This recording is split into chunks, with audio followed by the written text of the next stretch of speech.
Hola, buenas tardes. Me voy a presentar lo primero. Soy Pablo Gutiérrez, director del Diario de la Educación. Os quería agradecer a todos los que estáis al otro lado de la pantalla vuestra participación en esta jornada que tenemos entre manos, gracias a la plataforma Quiero, a quien quiero, valga la redundancia, agradecer pues la organización y el haber pensado en mí para esta pequeña moderación. También al Impact Hub por haber puesto sus instalaciones para que podamos desarrollar esta mesa. Como sabéis, si habéis visto el programa, tenemos un programa, valga la redundancia otra vez, muy apretado, muchas personas y con temas sobre la mesa bastante complejos y extensos, ¿no? Que tienen que ver con el espacio, la importancia, el peso de las humanidades, de las artes en el sistema educativo y en el sistema pues también económico, ¿no? Así que vamos a ir bastante deprisita. Voy a ser como el malo de la película, me toca moderar a mucha gente, voy a intentar ser respetuoso, pero bastante estricto con los tiempos. Pues como os decía, temas como la filosofía, la literatura, las artes, la historia o las ciencias sociales, parece que en los últimos años pierden peso en favor de otras disciplinas y se genera como una cierta necesidad en varios frentes para darles otra vez, entiendo, otra vez ese prestigio que parece que han perdido por culpa de un mundo que funciona a una velocidad un poco loca, ¿no? Para hablar de estos temas en la primera mesa, como veis, tenemos aquí a dos personas, otras dos están al otro lado de la pantalla. A mi izquierda está Marian López Fernández Cao, que es catedrática de Educación Artística en la Facultad de Educación de la Complutense de Madrid y promotora de la plataforma en defensa de educación artística, Educación no sin artes. Lo leo porque es largo y yo tengo la memoria un poco floja. Y a mi derecha está Carmen Riestra, que es la responsable de Arte, Cultura y Sostenibilidad de Quiero. Y al otro lado de la pantalla, ya no sé si a mi izquierda o a mi derecha, tenemos a Federico Buyolo, que es director adjunto del gabinete de la ministra de Educación y Formación Profesional, y a Nieves López Estébanez, que es secretaria general de la Asociación Española de Geografía, del Departamento de Geografía de la Universidad Autónoma de Madrid. Pero antes de que entremos en materia, os vamos a poner un pequeño vídeo de unos 3 minutos con un fragmento de una entrevista a Julia Black, que es representante de la iniciativa SHAPE en Reino Unido, que es el acrónimo de Social Science, Humanities and the Arts for People and the Economy. Bueno, es un poco el germen, de alguna manera, de esto que vamos a hablar esta tarde. Así que vamos a ver el vídeo y luego continuamos.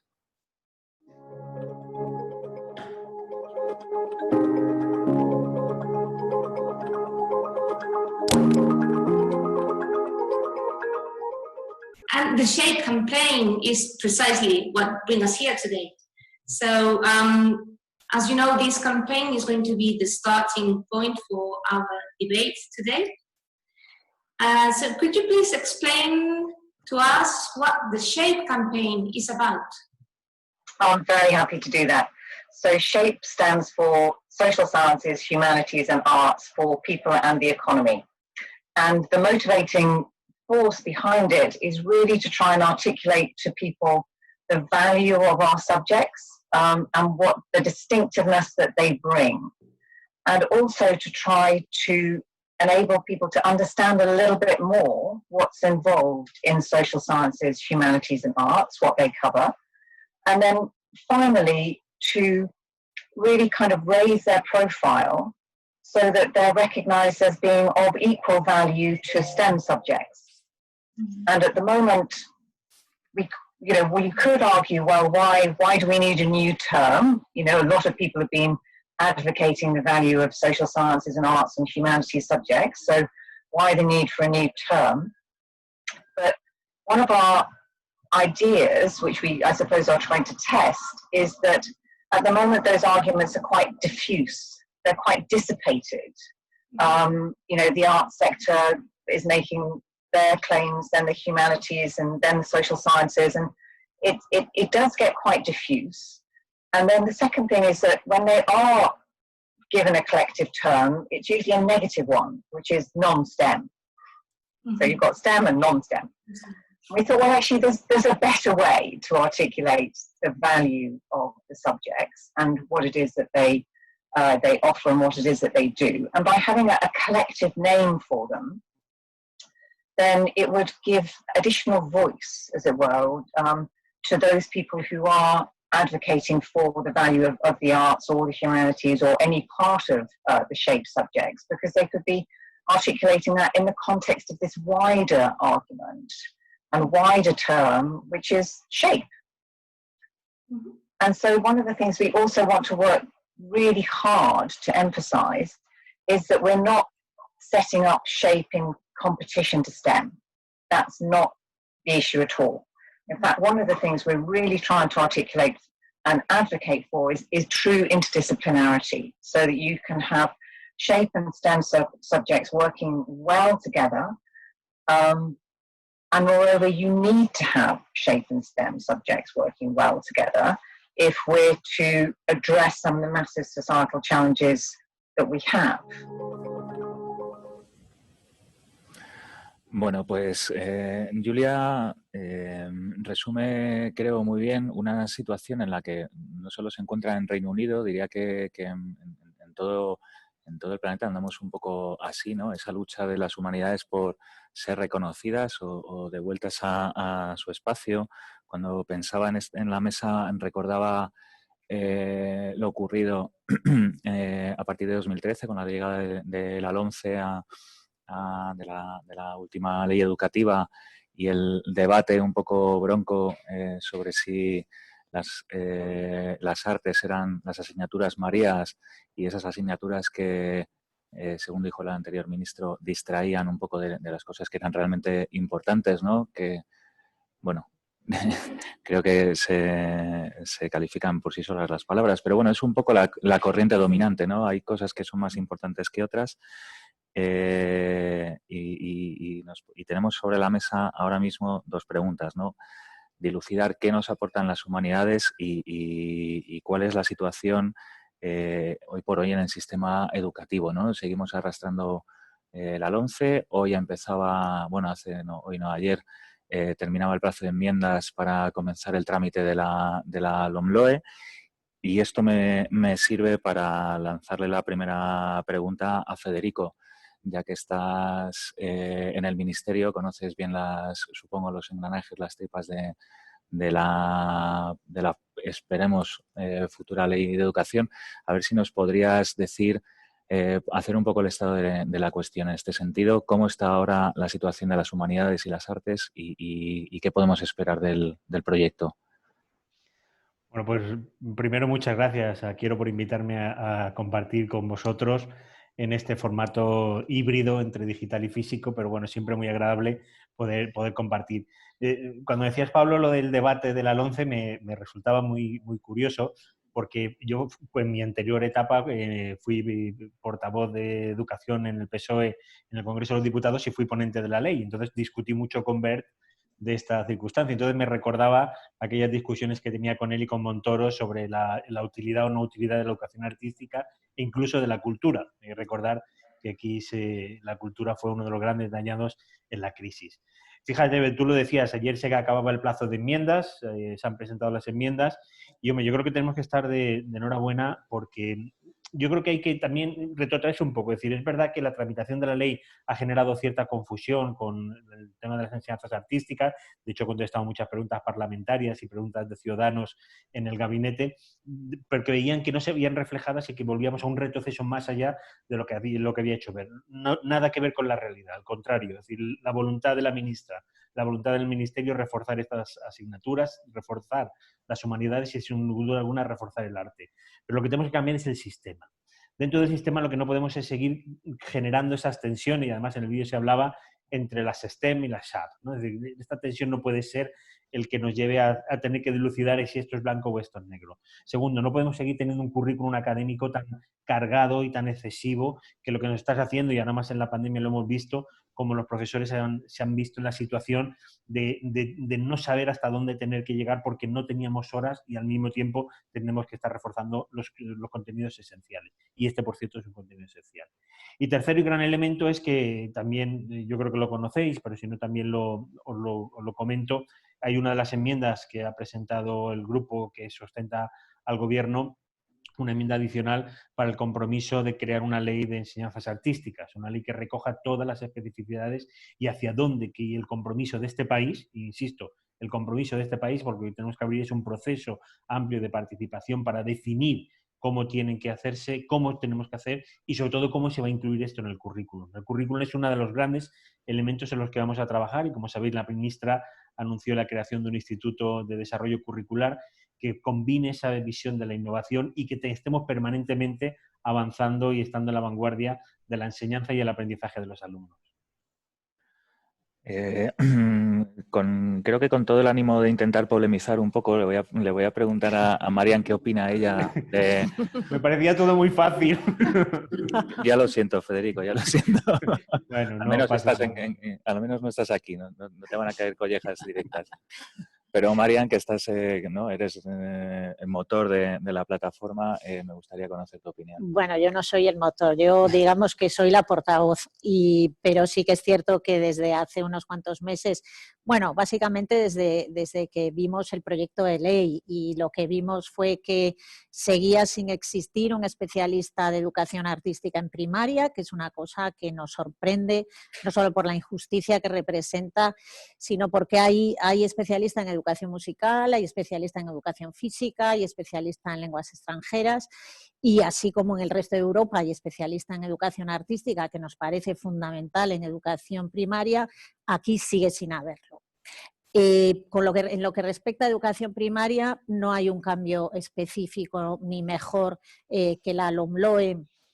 Es decir, nosotros pedimos que volvamos a la LOGSE, que fue una ley estupenda y que le daba muchísima importancia a las artes, pero que además en la educación primaria y educación infantil tiene que ser un elemento fundamental. Tampoco está en educación secundaria. Así como en la LOGSE había en todos los cursos, primero, segundo, tercero y cuarto de la ESO, educación artística y visual, aquí queda el arbitrio de las comunidades autónomas. Es decir, entienden que no es una competencia instrumental, no es saber instrumental, o sea, saber ver no es necesario, saber entender lo que vemos y saber decodificar, sobre todo en los adolescentes que viven con esto que se llama móvil y en el que están recibiendo y emitiendo imágenes continuamente y tienen que saber analizarlas y tienen que saber deconstruirlas y tienen que saber construirlas primero para defenderse de ellas, porque además la ley busca enfrentarse a los estereotipos, saber trabajar contra el bullying, etcétera, y mucho del bullying tiene que ver con estar educado en la imagen. Y además, uno de los cambios que también ha sucedido es que parte de las tecnologías que antes las tenían los profesionales de educación artística porque enseñaban a ver, es decir, manejar una cámara de vídeo no es solamente saber cómo funciona, sino saber cómo se mira una imagen y cómo se crea una imagen. Y creo que eso, en el tiempo en el que estamos viviendo, es fundamental.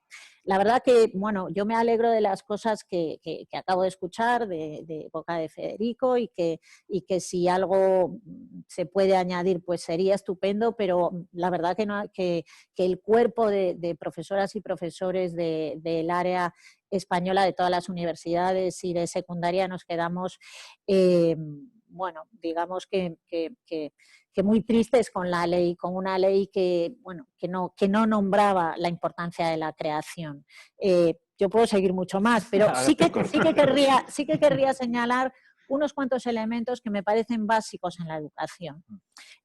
Un elemento que es, como ya he señalado, la capacidad creadora, porque como señalaba también Julia, me parece que decía, nosotros no estamos en competencia con las ciencias. Es decir, si hay algo que desarrolla la capacidad de atención y además la capacidad de observación que busca descubrir, es la educación artística, porque aprender a mirar, aprender a dibujar, es exactamente lo mismo que aprender a observar en investigación.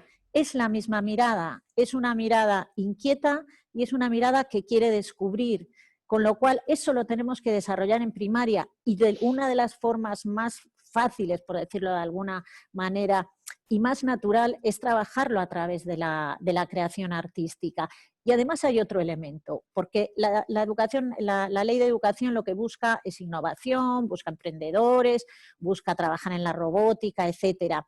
No confundamos la tecnología con la ciencia, que son dos cosas distintas, porque la tecnología se puede quedar obsoleta, pero la ciencia no. Y una de las bases de la ciencia y una de las bases de la innovación es enfrentarse al vacío, que es la educación artística. Cuando nosotros o nosotras o hacemos que un niño o una niña se enfrente a una página en blanco, se enfrente a sus limitaciones, se enfrente a su frustración, pero se atreva a ponerse a dibujar, lo que estamos haciendo es acostumbrarle a una mentalidad, a una inteligencia que es una inteligencia creadora y que además el conflicto, que puede ser un conflicto visual o que puede ser un conflicto estético, se convierte en un reto.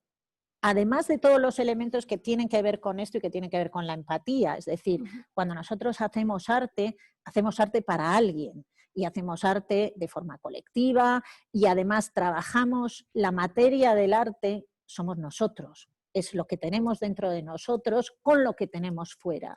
Es decir, alguien dijo que el arte era el conocimiento a través de la emoción y la cognición a través de la emoción.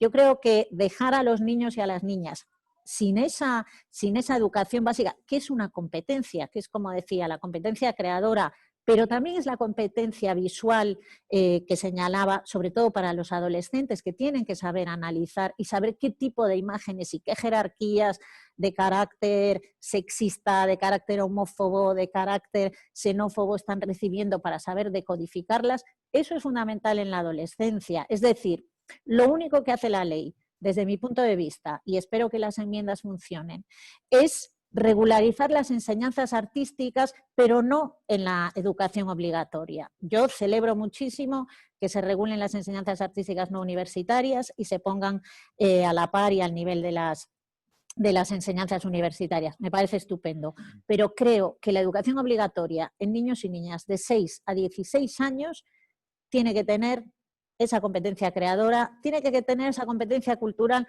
porque además la industria naranja, que es el 3% del PIB, es cultura y es arte. El turismo del que se jacta España y por el que tenemos tantos problemas en este momento, viene a ver museos, viene a ver patrimonio, viene a ver el arte que tenemos. Estamos contentísimos de los artistas que tenemos. Tenemos que enseñar a niños y a niñas y adolescentes a apreciar la cultura, pero también a crearla. Nos estamos olvidando que tan importante como apreciar la cultura es crear cultura. María, Ya está, ya. se acabó. Ya. Una cosa que no os he dicho, que tenía yo un error en el guión. Nieves López Esteban no está hoy, no nos acompaña, así que Marian, te has comido el tiempo de Nieves y por eso no ha habido ningún problema. Antes de que la conversación siga en un posible partido de ping-pong entre Federico y Marian, quiero preguntarle a Raquel cómo ve ella la situación, ¿no? Perdona, Raquel, Carmen, estoy fatal. Un poco la situación de las humanidades y salir un poco de la discusión sobre las artes, ¿no? Porque entendía la conversación como otras disciplinas que pueden ser la filosofía, la historia, que han sido también grandes damnificadas de las últimas reformas legislativas. Bueno, y que nos dieras un poco tu opinión de cómo está y cuál es su papel y qué es lo que nos aportan las humanidades, ¿no? Además, tú que has podido hablar con Julia. Sí, efectivamente. Las humanidades tienen que ver con la dimensión más humana, ¿no?, que tenemos. Y tienen mucho que ver con... nos facilitan, nos motivan, podemos desarrollar la curiosidad a través de materias como los idiomas, como la historia, como al final tiene que ver sobre todo con conocernos a nosotros mismos, conocer nuestra identidad, conocer nuestra historia. Tiene que ver con ese desarrollo de la empatía del que estamos hablando, que es tan importante, ¿no? Y sobre todo en un mundo como el que estamos viviendo ahora, que está en constante transformación. Entonces, yo creo que las humanidades, una de las capacidades que se desarrollan a través de las humanidades tienen, más allá de los conocimientos, ¿no? De los conocimientos que tienen que ver con las asignaturas de humanidades, el tipo de habilidades que se desarrollan tienen mucho que ver también con destrezas que nos sirven para la vida. Eso por un lado. Y por otro lado, una de las razones por las que creo que están un poco de capa caída o que no tienen ese estatus, ¿no?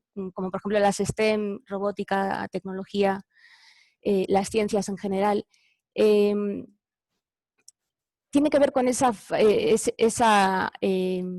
socialmente está asociado a la capacidad productiva, ¿no? Y normalmente desde una temprana edad en los centros escolares se enfoca hacia la capacidad productiva del sujeto que en un futuro tendrá. Y yo creo que precisamente por eso socialmente han perdido ese estatus, esa valorización.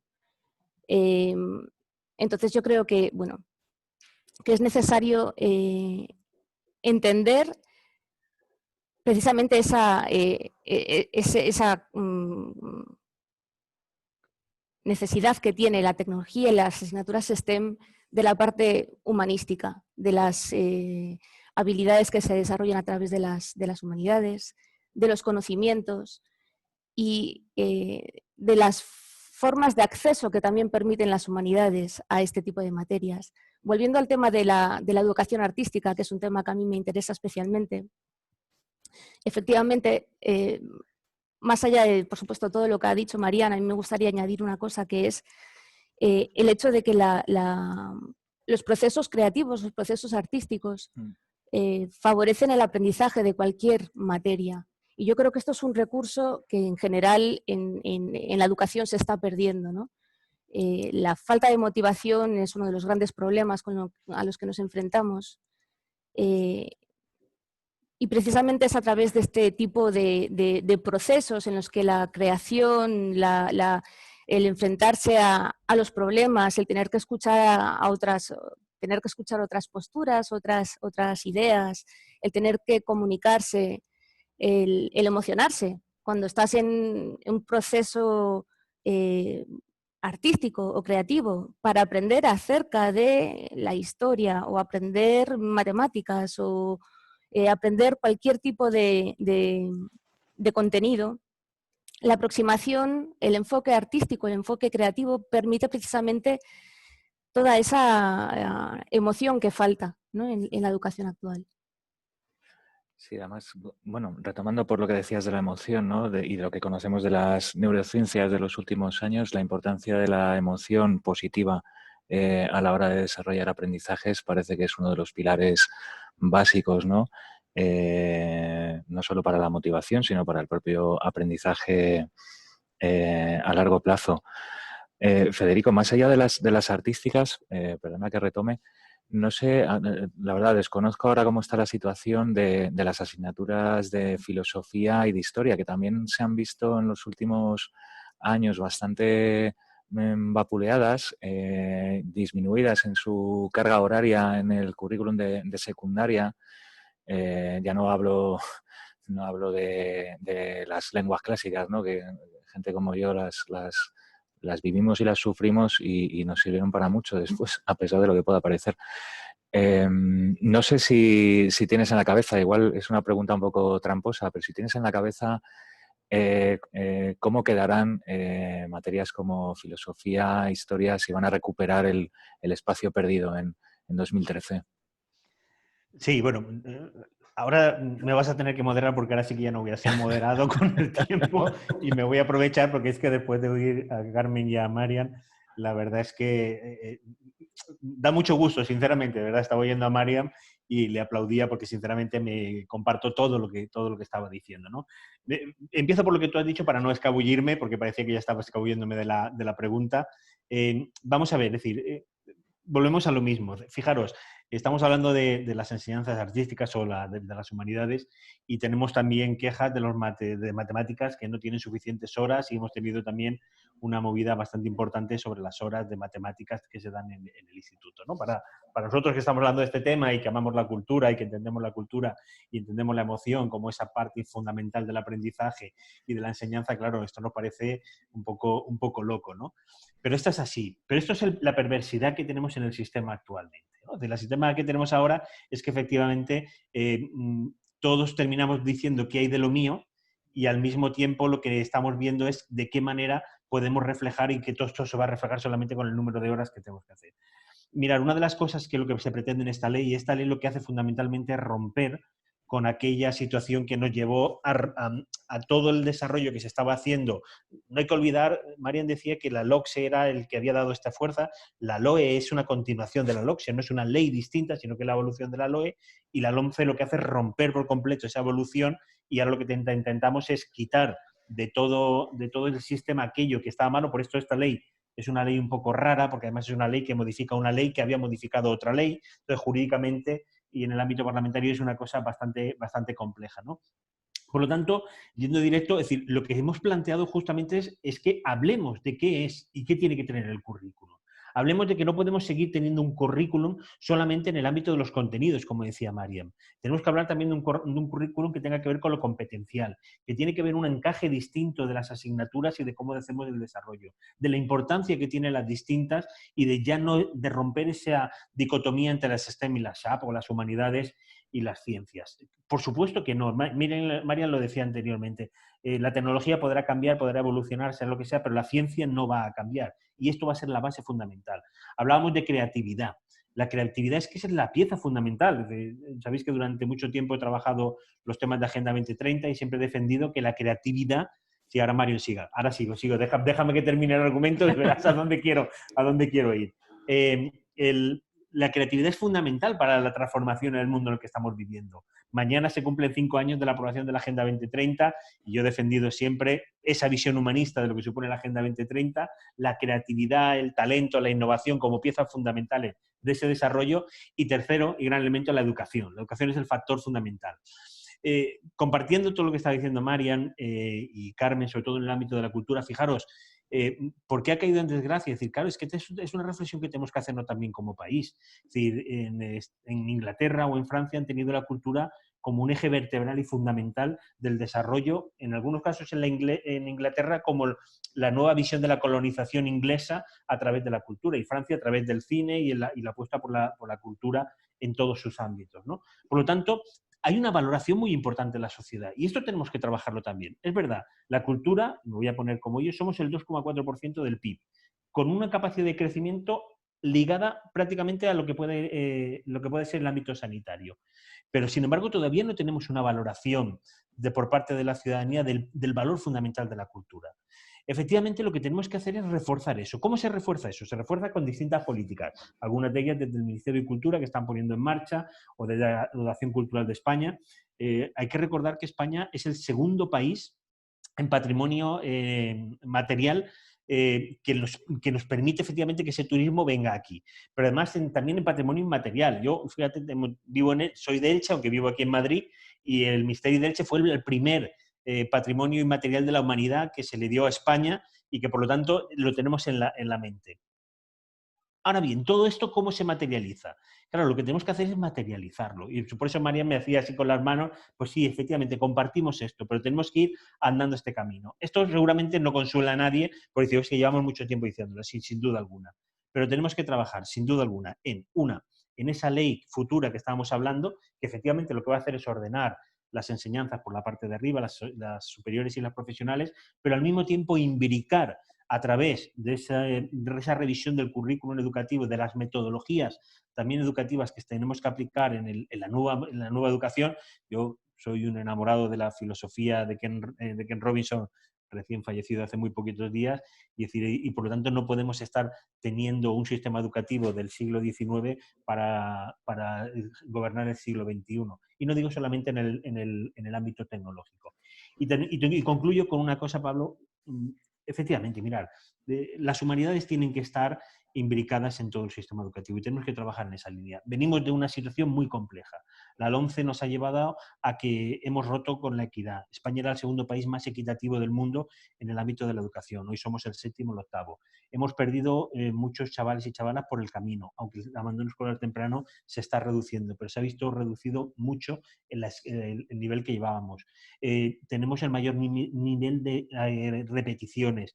Tenemos repeticiones en primaria que no se estaban dando anteriormente y con la LOMCE se están dando. Por lo tanto, lo que tenemos que avanzar en esa línea. La LOMLOE sienta las bases de lo que va a ser el nuevo proyecto educativo, en el que tenemos que hablar de muchas más cosas. Y yo, que soy un enamorado de la educación y de la cultura, mi leitmotiv, mi foco está en el aprender a aprender de Jacques Delors. Fijaros, un eslogan que el eslogan se ha comido verdaderamente lo que es el aprender a aprender.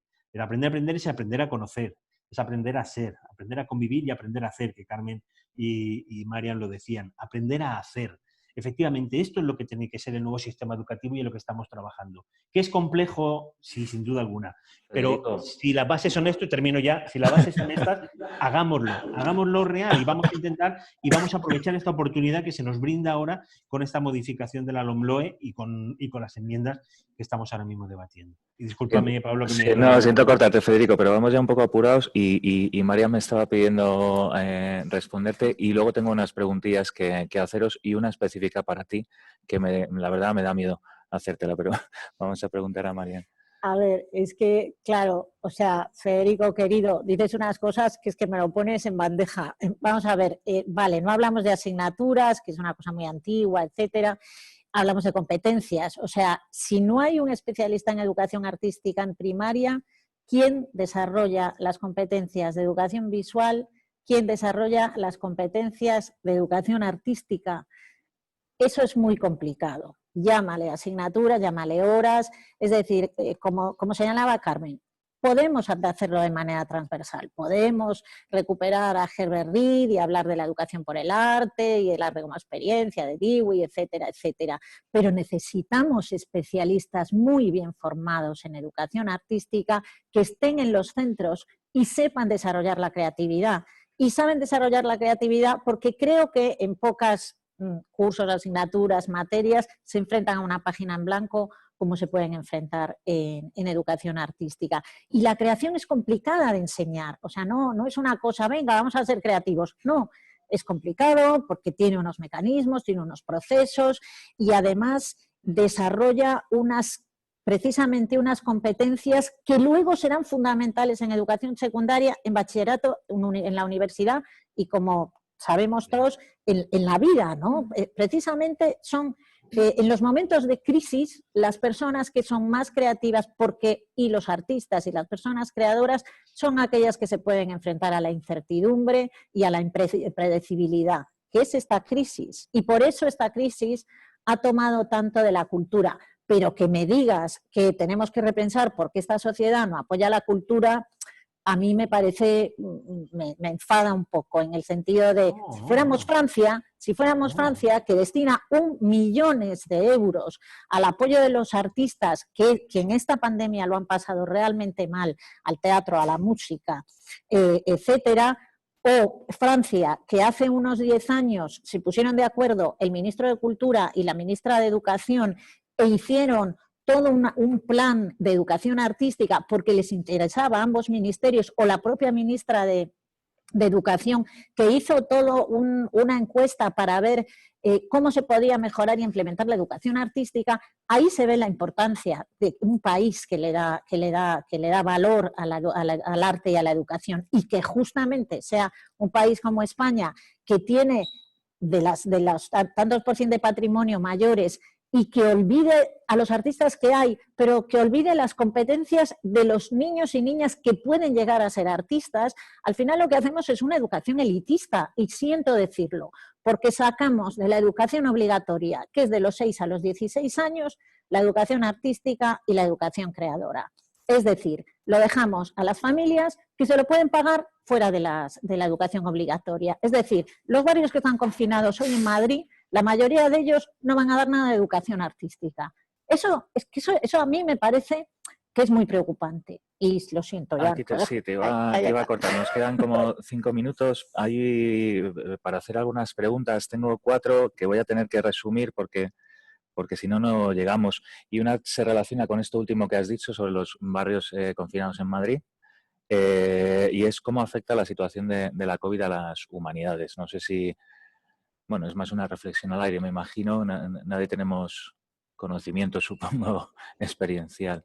Pero sí entiendo que, por ejemplo, ha habido... Yo personalmente creo que cuando la presidenta de la Comunidad de Madrid ha dicho que iba a prescindir de algunas materias menos importantes, bueno, pues ya nos imaginamos que una de ellas vamos a ir nosotros, ¿no? Es decir, como se decide que determinadas asignaturas son instrumentales, pero que saber y educar la mirada y la creación no es instrumental, nosotros digamos que vamos desapareciendo. Entonces supongo, no lo sé, espero que no, espero que me esté oyendo, y vea, pero es cierto que la pandemia, y sobrevivimos a la pandemia escuchando música, dibujando con nuestros hijos, haciendo, como señalaba Federico, y que yo estoy absolutamente de acuerdo con él, aprender a hacer es fundamental.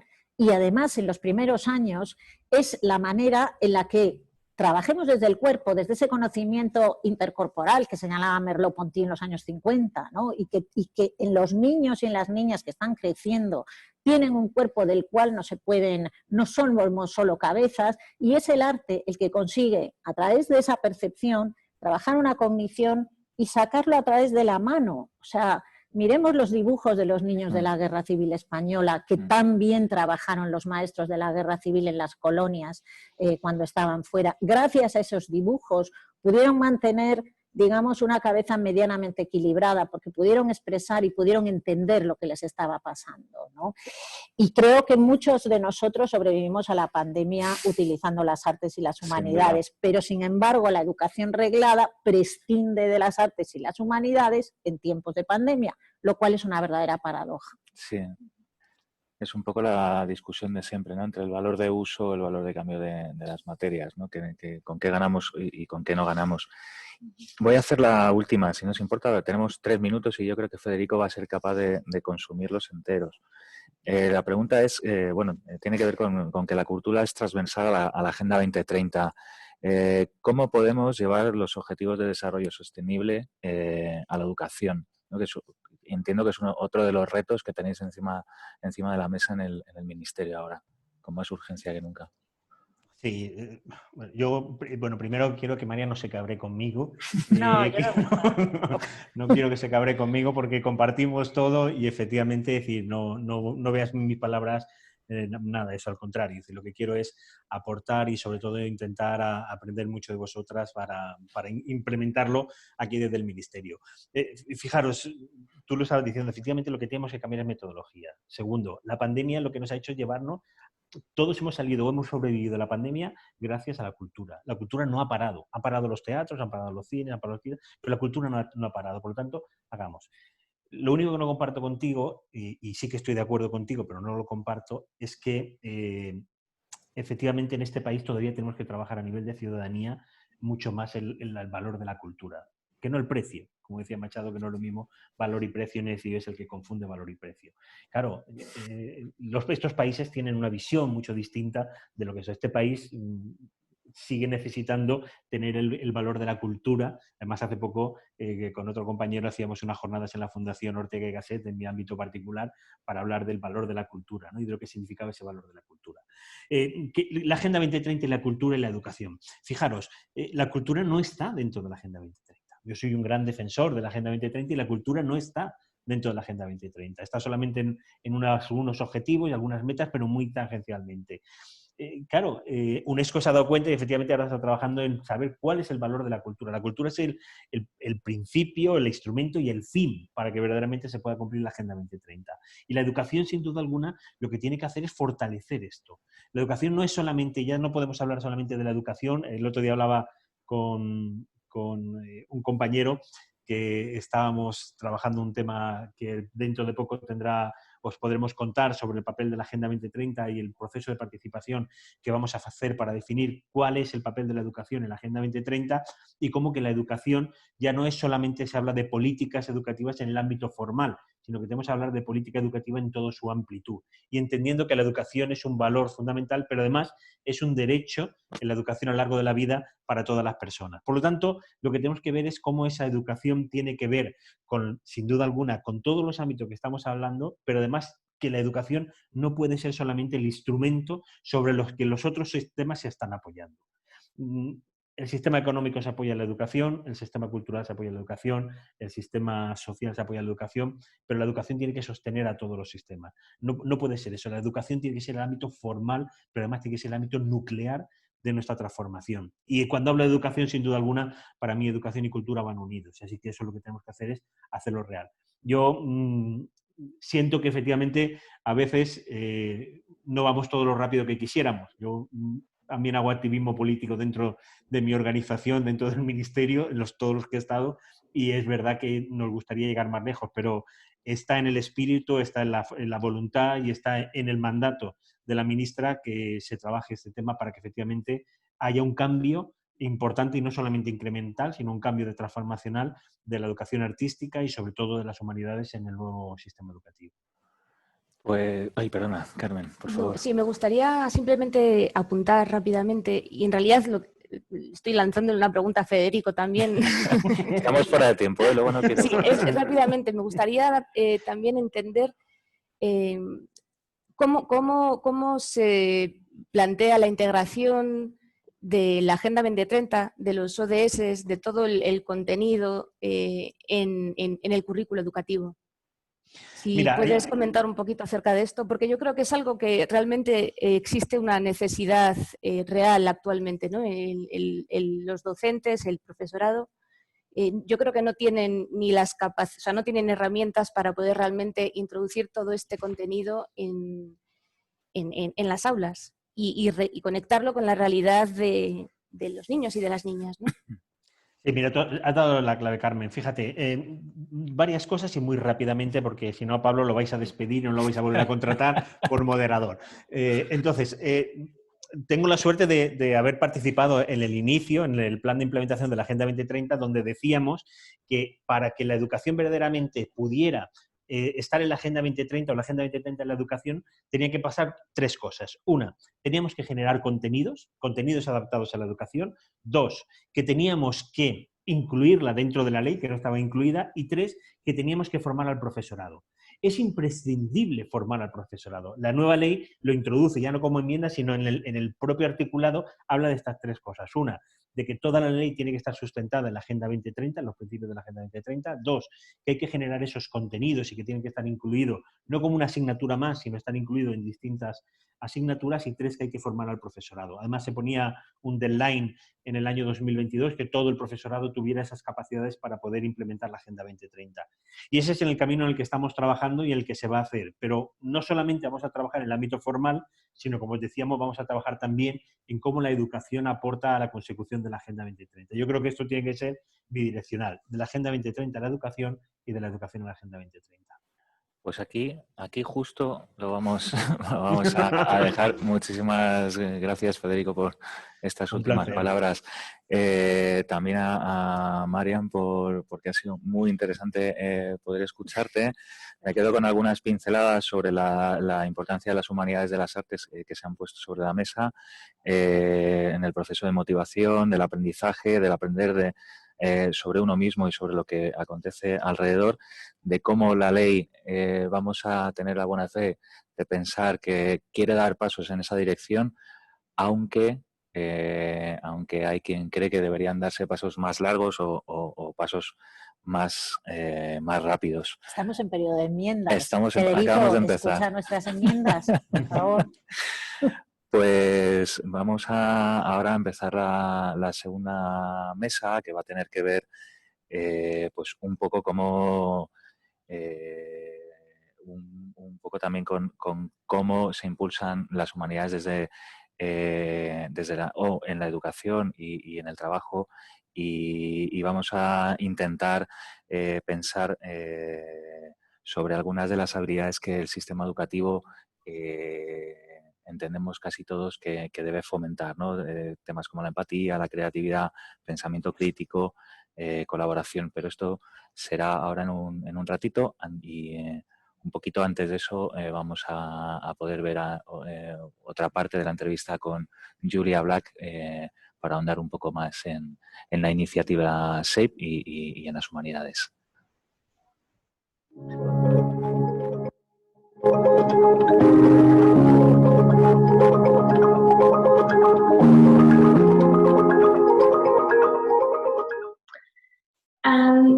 Well, as you said before, SHAPE stands for Social Science and the Arts for People and the Economy. And I personally believe that introducing the term economy, talking about the economy when we're talking about people, is a very clever point of this tag, this acronym, because the connection doesn't naturally come to mind in today's society. So when you say that the humanities are good for the economy, what is it exactly that you mean? Yeah, I'm happy to talk about that. We have a caveat, so we have some flexibility on the E. So in English, we can use economy or environment. And there are some who it helps to position SHAPE in the context of the environment as an alternative. And we thought, well, we can have some flexibility. But coming back to the economy, it is partly to really enter the discourse, as it were, the political discourse, which is we need to be focusing on the economy, and we certainly do now as we move through COVID, because that is essential. A functioning economy is essential to the well-being, the health and well-being of our people and our population. Mm-hmm. And I think we often underestimate, or it is often underestimated, that the value that SHAPE subjects offer to the economy, and the value in a number of different ways. So there are the skills themselves that are developed through studying SHAPE subjects, and those are of rigor, of critical analytical inquiry, of analysis, but also of interpretation and of empathy. And different SHAPE subjects will give you those in different degrees and different ways.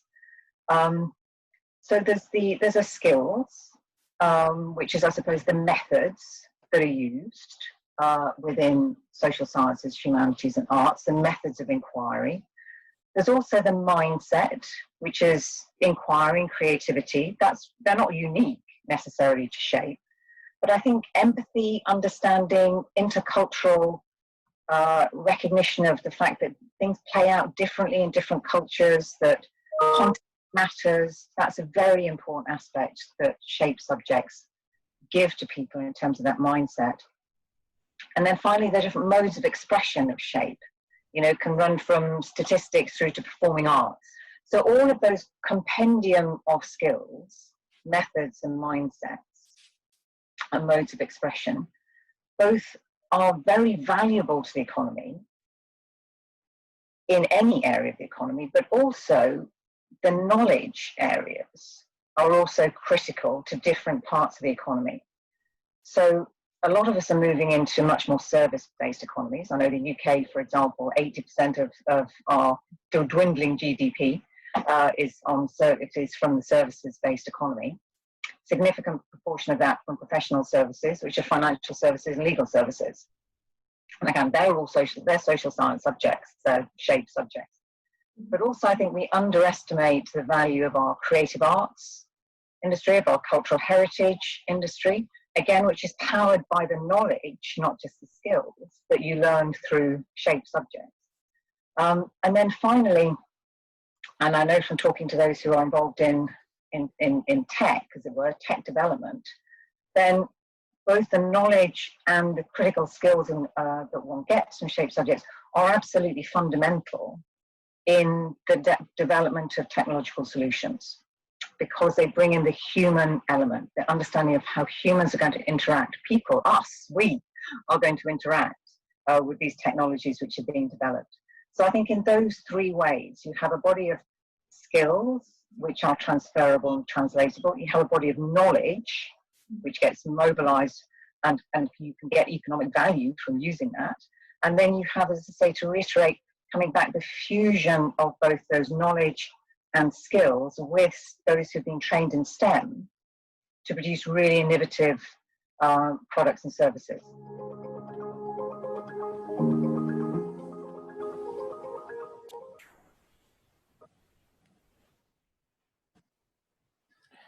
Pues nada, estamos aquí un poco de vuelta. Sí, os quería pedir a los que estáis al otro lado de la pantalla, por favor, si queréis hacer preguntas por el chat, no os cortéis, prometo ser más estricto con nuestros próximos invitados. Voy a empezar por presentar a Alberto Rico, que es el responsable socioeducativo de Cubo. Está aquí a mi izquierda. Hola, Alberto.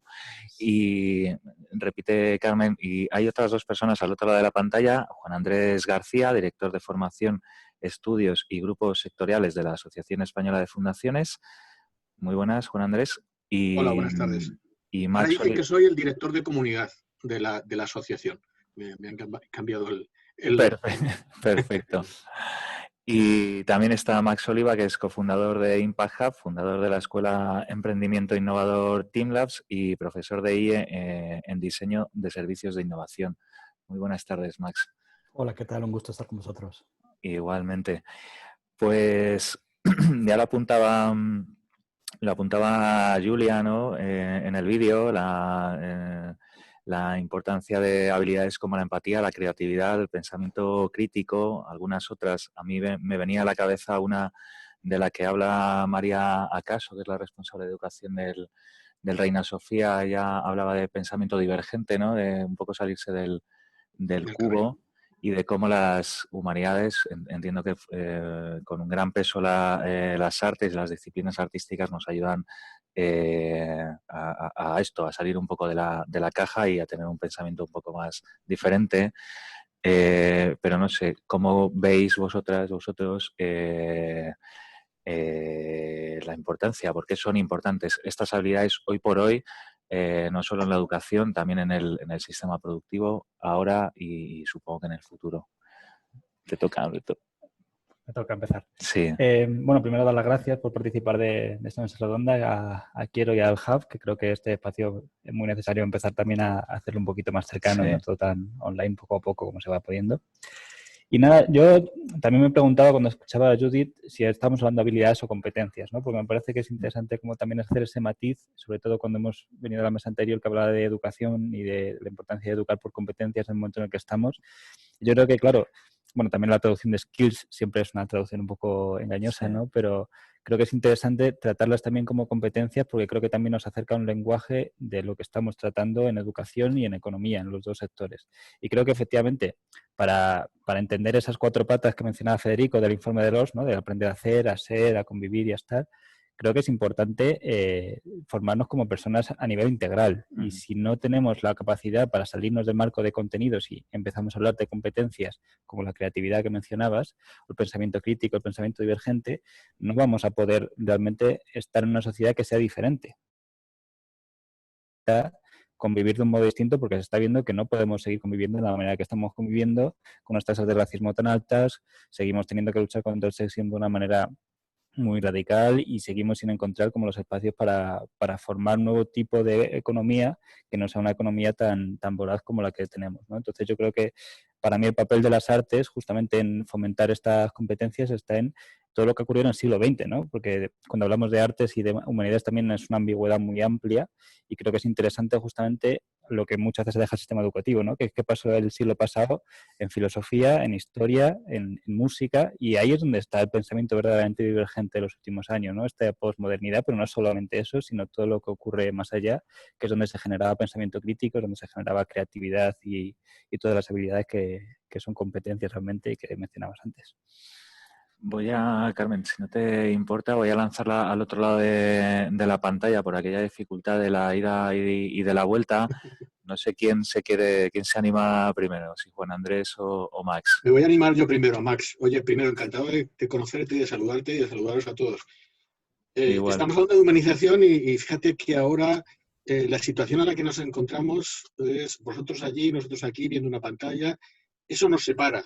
Estas cosas de qué es humanizar o qué es humanizar es cuando estás en el lado del otro, cuando te ves... Bueno, las nuevas tecnologías acercan pero también separan. Entonces ahora estoy al lado y entonces yo lo que necesito es, por ver a la gente que está aquí en la reunión, no los veo. Y entonces yo tengo la impresión de que la tendencia del mundo es a la deshumanización. El fingimiento puede sobre las cosas auténticas. Fingimos ser felices, fingimos... Entonces yo el tema del fingimiento, de la impostura, me da la impresión de que puede sobre la búsqueda de la felicidad, de la autenticidad. Tenemos que recuperar las emociones. Ahora mismo lo que estaban diciendo en la anterior intervención me parece que es fundamental. En esta situación de pandemia estamos aprendiendo alguna cosa, y es que lo que nos salva es la cultura. Sin cultura estamos huecos, no somos nadie.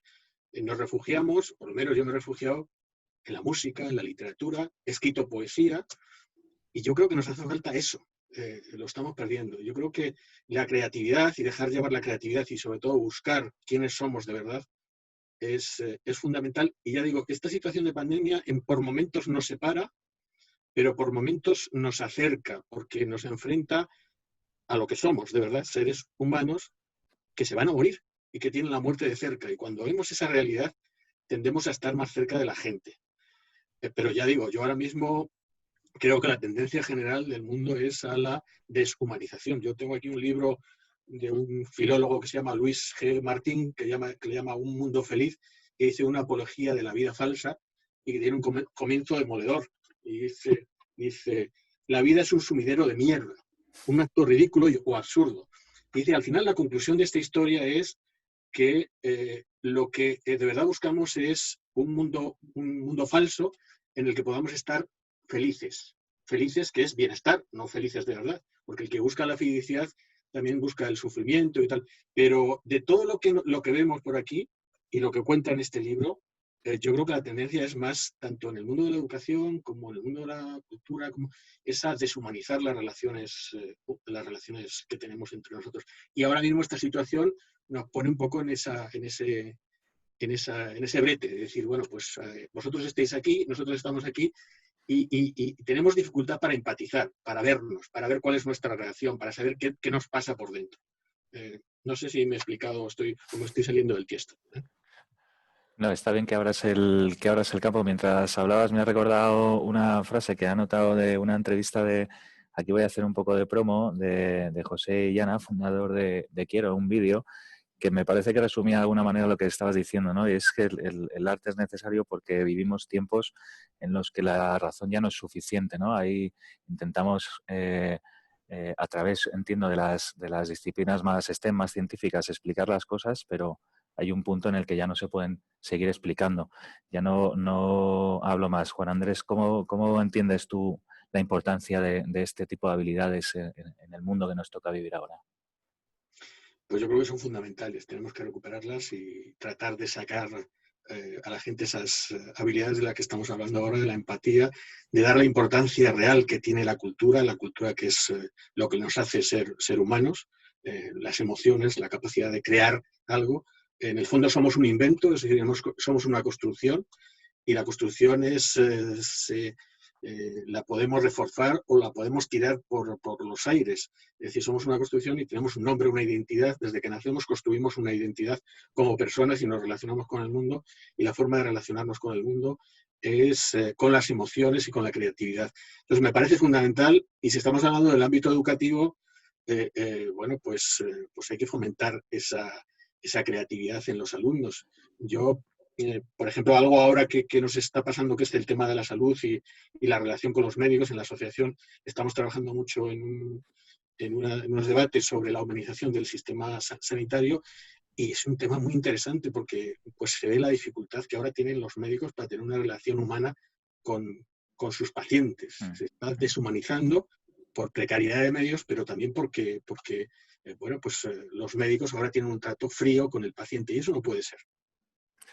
Max, no sé si estás de acuerdo con Juan Andrés en esta deshumanización en la que nos encontramos. ¿Crees que es así y que las humanidades, que las artes nos pueden ayudar? Sí, totalmente. Primero, antes que nada, pues muchas gracias por participar en este debate, en esta conversación. He disfrutado mucho la primera conversación con Marian, Carmen, Federico. Es muy bueno que solo haya durado 30 minutos porque te apetece que haya más, ¿no? Y si fuese una hora, pues nos hubiésemos liado más, ¿no? Ahora solamente escuchando a Juan Andrés ya nos da de largo para una conversación sumamente interesante, ¿no? Yo creo que sin duda tiene mucha verdad lo que ha compartido Juan Andrés, como lo que han compartido Marian, Federico y Carmen, ¿no? Y sobre todo, o sea, lejos de hablar de deshumanización o de humanización, mucho tiene que ver con perspectiva. Y yo creo que nosotros tenemos que ser muy conscientes, por un lado, de nuestra actitud. ¿Cuál es nuestra actitud ante lo que se nos presenta, ante el saber o no saber?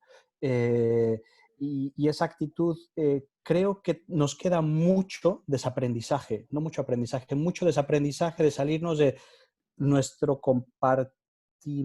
compartimentalización, ¿cómo se dice la palabra? Cómo hemos compartimentado el conocimiento, cómo hemos compartimentado tú estudias o trabajas, cómo hemos compartimentado tú eres ingeniero o eres artista, ¿no? A decir, oye, yo soy un descubridor, yo soy alguien que no sé y sin embargo me atrevo a descubrir, ¿no? A descubrir haciendo. Entonces, una es esa actitud y luego es la perspectiva. ¿Cómo decidimos nosotros jugar con el entorno en que tenemos, ¿no? Que es un entorno sumamente complejo. Lo estamos viviendo hoy día con una situación que nadie hubiese imaginado, por más que nos digan que, oye, había gente que lo veía venir y demás. Chico, lo que estamos viviendo hoy día no solo no lo veíamos venir, es que no sabemos si va a acabar en 3 días, 3 años o no va a acabar. Y en esta complejidad de no saber es cuál es nuestra perspectiva, cómo jugamos con esto, ¿no? Y aquí yo creo que de las competencias que tenemos que desarrollar es el estar cómodos en no saber. Yo no sé y sin embargo me atrevo a descubrir. Me atrevo a descubrir tirando de un hilo, me atrevo a descubrir con personas que no saben, pero que nos apoyamos unos a otros en fomentar nuestra confianza creativa. Y esta confianza creativa es una contradicción maravillosa, porque la confianza viene del conocimiento, viene del atreverte a hacer, y la creatividad viene del no saber hacer y sin embargo jugar, ¿no? Y en ese baile entre estas dos competencias, cómo desarrollo mi confianza creativa, es este no saber. Y yendo un punto a lo que decía María, ¿no? Que no me quiero meter ni hacer polémica, ni mucho menos, ¿no? Pero me gustaba mucho cómo estaba ella empujando a, oye, queremos este experto que pueda participar en la educación de las artes, ¿no? Y a mí me gustaría, lejos de pensar en el experto, en este inexperto o en este no sabedor, ¿no? Y más centrado en el alumno, en el usuario y cómo generamos un campo de juego para que a través de la acción vaya descubriendo. Y ahí sí que tengamos distintos roles de gente que tiene experiencia en un área, pero muy limitada porque está solamente en un silo de conocimiento. Y ahí es donde me encanta de pronto ver a Alberto, donde a través de Cubo, ver unas competencias que trabajas mucho más el tema de emoción o el tema del instinto, con el tema de la razón que comentabas hace un momento de Jesús y Yana, ¿no? O sea que esto yo creo que nos da para mucho espacio, pero cómo trabajamos nuestra confianza creativa y cómo desarrollamos esta competencia de estar cómodos en decir no sé, en vez de tener un currículum que dice todo lo que he hecho en el pasado, que a día de hoy no nos es válido, es el estar cómodos en yo no sé y sin embargo me atrevo a descubrir. Me atrevo a descubrir en equipo haciendo. Qué interesante, Max. Estaba pensando, bueno, estabas dejando ahí cosas como muy importantes, conceptos muy importantes. Esto de la confianza creativa me lo voy a apropiar, si no te importa, lo usaré de vez en cuando. Y en todo tu discurso me venía el run de cómo hacer entrar a este tipo de pensamiento, este tipo de habilidades en el sistema educativo, ¿no? Es parte forma parte de las preguntas que teníamos pensadas para esta mesa. De hecho, tengo una pregunta entre las manos y quería preguntarle precisamente a Carmen herramientas, ¿no? Cómo hacer para que las humanidades, para que las artes puedan entrar en las aulas más o de otra manera, ¿no? Pues, bueno, te contesto a tu pregunta, pero antes voy a apuntar una cosita en relación a lo que decía Max, que es esa confianza creativa, tiene mucho que ver con la idea del proceso, ¿no? Que yo creo que también en el sistema educativo está muy enfocado a los resultados. y deja de lado el proceso, y el proceso tiene que ver con equivocarse, con el error, y esa confianza creativa se desarrolla precisamente a través de estos fallos, de estas caídas, de tener que volver a levantarte, de aprender, en fin, va por ahí. Y después la capacidad, que también se mencionaba antes, ¿no? La capacidad de la importancia de la creatividad para adaptarnos a este mundo cambiante. Creo que es esencial, y más en un momento en el que la tecnología precisamente también es capaz de conocernos a nosotros mismos casi más que nosotros mismos, lo cual es bastante espeluznante, ¿no? Yo creo que por eso también otra de estas competencias humanísticas, de corte humanístico, que son tan necesarias ahora, está también la gestión emocional, que es una dimensión que cobra cada vez más importancia en este mundo de sobreestímulos y información falsa. Hay que discernir qué es real, qué no es real, y herramientas para poder llevar esto a cabo.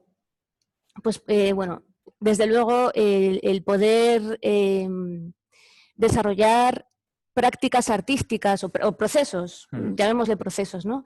Poder desarrollar procesos creativos en las aulas, desde luego yo soy una gran defensora. Y bueno, desde Quiero hemos puesto en marcha un proyecto que precisamente busca eso, el poder facilitar espacios en el aula para que los chavales aprendan a través de la creación, del proceso creativo, que no tiene que ver tanto con el resultado final, sino con ese espacio para reflexionar, para compartir reflexiones, para entendernos mejor a nosotros mismos y el mundo que nos rodea. Y por supuesto, este proyecto en cuestión tiene como objetivo el traer este tipo de contenidos, los Objetivos de Desarrollo Sostenible, la Agenda 2030, a la educación secundaria, pero siempre a través del arte, de la mano de creadores que permitan precisamente generar ese momento de emoción, ese momento de descubrimiento, ese momento de conectar con la realidad de uno mismo, ¿no? De una misma. Nuestro proyecto lo hemos titulado Cactus, que quiere decir colección de acciones transformadoras urgentes para secundaria, porque creemos que esta transformación de los valores es urgente, porque vivimos en un momento, o sea, las decisiones que tomemos ahora, en los próximos años, van a definir el futuro de una manera, bueno, muy importante, ¿no? Con lo cual, el poder facilitar herramientas que permitan integrar en la educación una visión como más holística de las dimensiones ambientales, por supuesto, y sociales también de la sociedad, pues creemos que es algo que es necesario, por eso lo hacemos. El proyecto le hemos dado una forma adaptada también a estos tiempos COVID, que consiste en la creación de vídeos a modo de recursos educativos online para los docentes, para que puedan utilizarlos a su ritmo en este momento híbrido, presencial, online que está viviendo la educación. Nosotros un poco todos, bipolar, ¿no? Un poco bipolar. en nuestras vidas sí. todo el tiempo, y en la educación también, ¿no? Y bueno, pues estamos poniendo en marcha este proyecto con mucha ilusión y invitando a creadores de la escena, o sea, de creadores de diferentes ámbitos de la creación contemporánea, ¿no? Desde diferentes soportes también, para facilitar acceso a diferentes miradas y a diferentes formas de crear, que puede ser, pues eso, desde la creación de cómics al teatro, a la música o las artes visuales, por supuesto, ¿no? No sé cómo veis el resto, te voy a preguntar a Alberto un poco en esta misma línea, ¿no?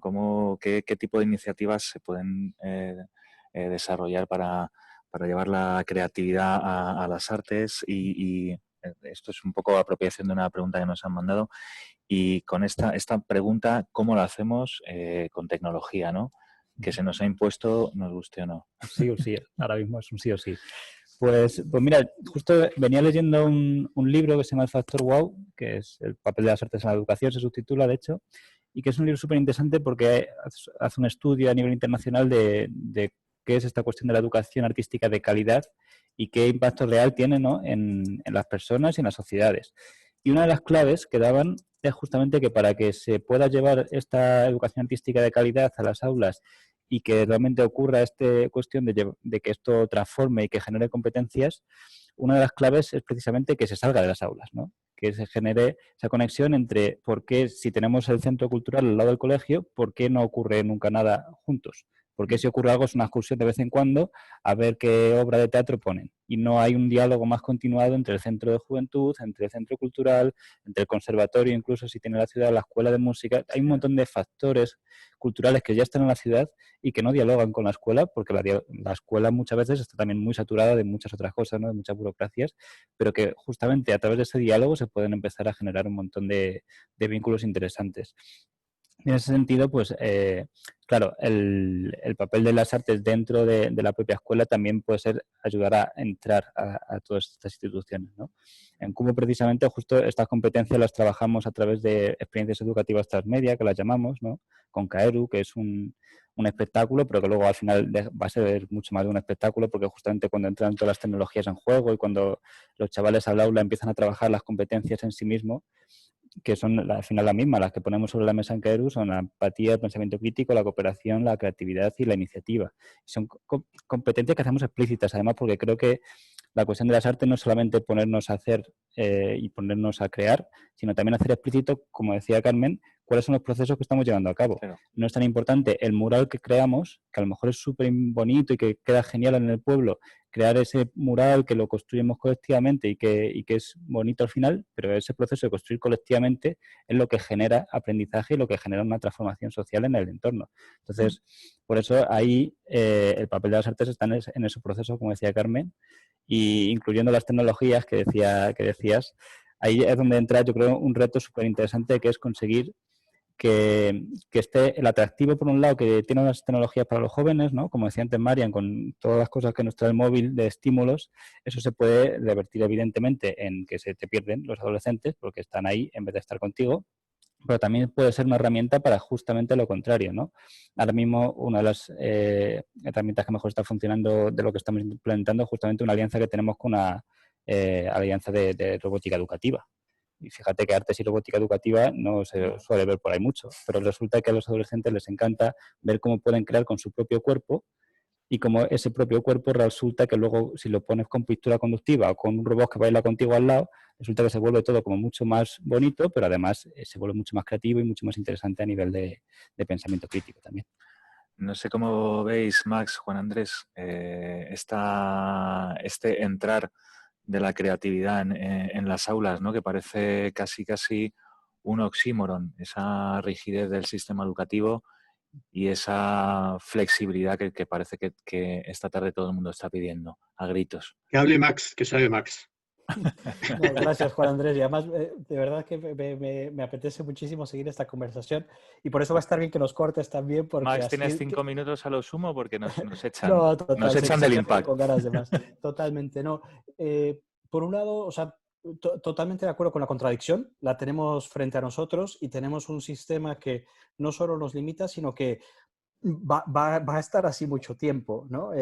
Y las soluciones las necesitamos ya. Entonces es más bien como podemos a través del sistema, no me gustaría utilizar solo este concepto porque lo banalizamos mucho, ¿no? Pero cómo hackeamos el sistema para, cumpliendo las competencias que te pide el regulador, sea la NECA o el que sea, puedas tú realmente generar esos entornos de aprendizaje, obviamente con un profesor motivado que juegue más el rol de facilitador de aprendizaje, ¿no?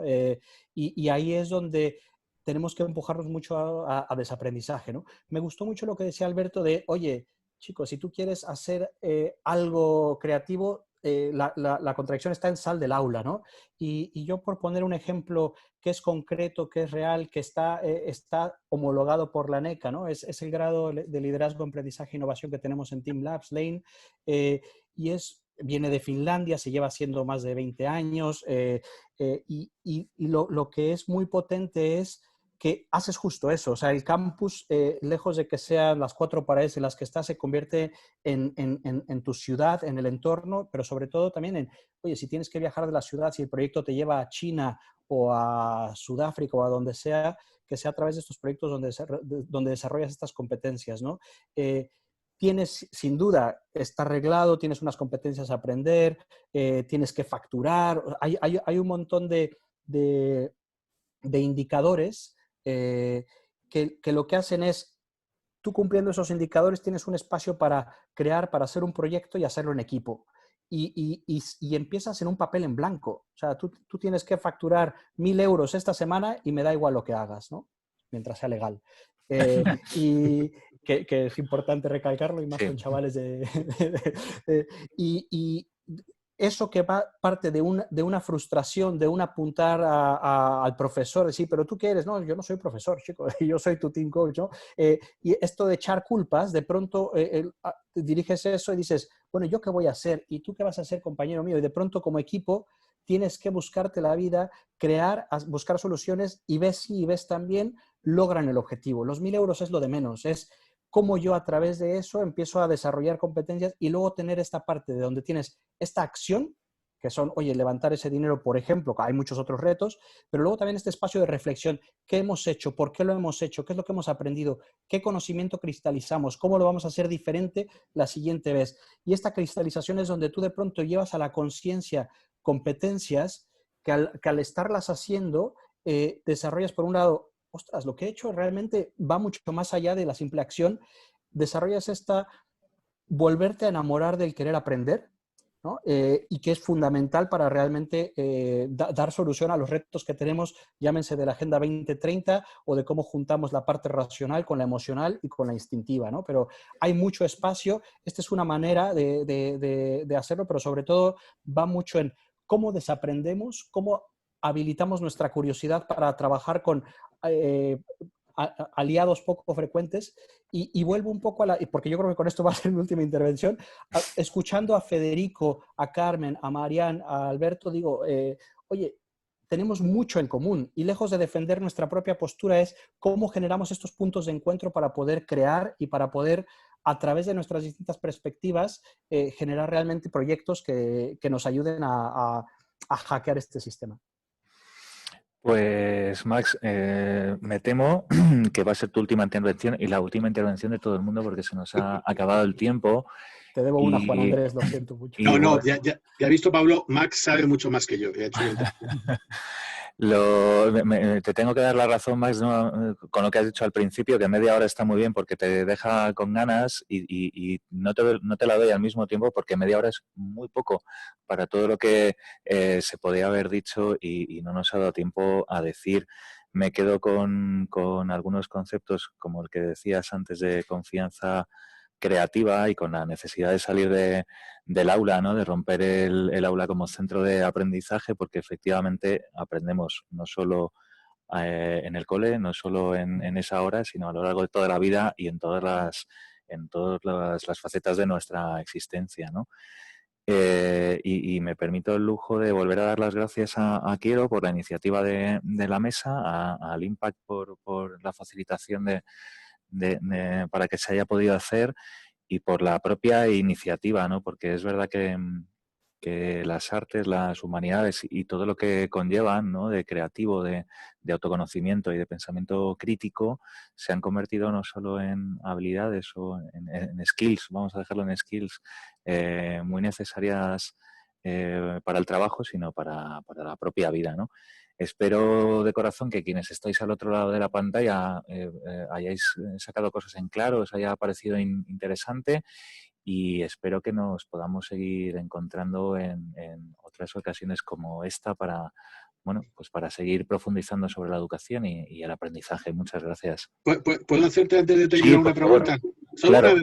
Oye, ¿qué tal se está allí en en prosperidad. ¿Qué tal estáis ahí? Pues mira, yo te diré que aquí con los focos yo tengo calor, pero aparte de eso se está bastante bien. Bueno, o sea, la sensación de contacto humano, yo estoy contigo en que es muy necesaria, además en estos tiempos mediados por la pantalla, ¿no? Que nos ha hecho mucho bien la pantalla durante la pandemia porque hemos podido hacer videollamadas con gente todo el rato, pero es frío, es frío. Espero que nos podamos ver de cerca en algún momento. A ver si nos conocemos de cerca. Alberto, Max y Carmen, a ver si nos vemos de cerca. Sí. Con muchísimo gusto.